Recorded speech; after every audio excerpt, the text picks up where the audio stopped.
बच्चों, कैसे हो आप सभी। आशा करता हूँ आप सभी बहुत ही अच्छे होंगे।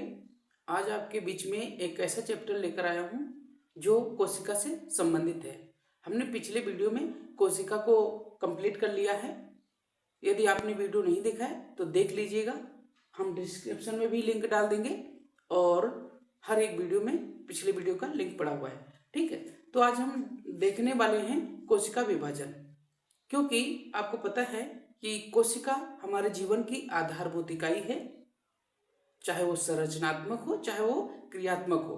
ठीक है, तो यहाँ पे हम देखने वाले क्या हैं कि कोशिका में विभाजन कैसे होता है, क्योंकि कोशिकाओं के समूह को ऊतक कहते हैं। तो कोशिका विभाजन यहाँ पढ़ना बहुत जरूरी है।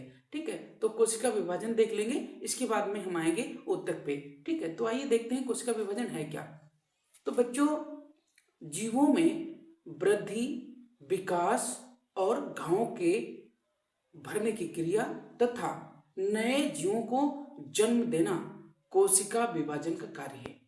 ठीक है, यानी कि कोशिका विभाजन का मतलब है कि जीवों में वृद्धि हो या विकास की बात की जाए, या जीवों में घावों के भरने की बात की जाए, या नए जीवों की उत्पत्ति जो होती है वो कोशिका विभाजन के उपरांत ही ऐसा होता है।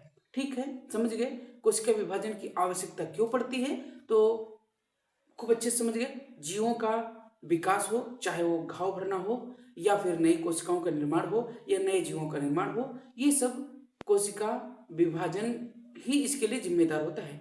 ठीक है, इसके लिए कोशिका विभाजन जिम्मेदार है। ठीक है, आप देखेंगे कि कोशिका विभाजन होता कितने प्रकार का है। तो कोशिका विभाजन 3 प्रकार का होता है।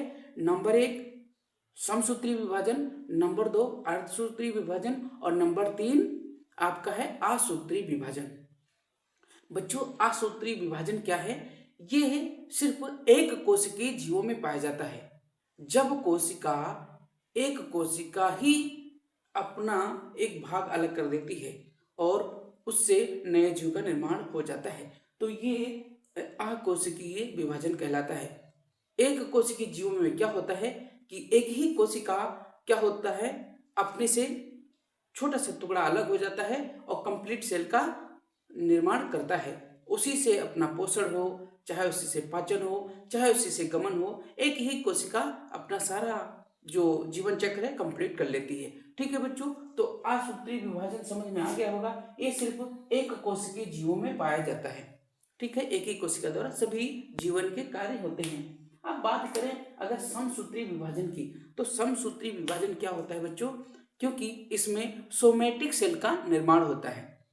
एक मदर सेल से 2 डॉटर सेल का निर्माण होता है और दोनों में जो गुणसूत्रों की संख्या होती है बराबर होती है। ठीक है, और ये इसलिए जरूरी है क्योंकि इसी से जीवों का विकास होता है, चाहे वो शारीरिक हो या फिर उसका शारीरिक ही होता है, क्योंकि इसमें कायिक कोशिकाएं होती हैं। ठीक है, तो इसमें एक मदर सेल से 2 डॉटर सेल का निर्माण होता है जिसमें गुणसूत्रों की संख्या बराबर होती है।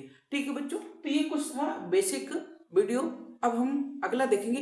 अच्छा, इसमें एक चीज और देख लेते हैं कि जो समसूत्री विभाजन है ये होता कितने प्रकार का है। ये बच्चों 4 प्रकार का होता है। कौन कौन होता है देख लीजिए। एक होता है प्रोफेस, दूसरा होता है मेटाफेस और तीसरा होता है एनाफेस और चौथा होता है टीलोफेस।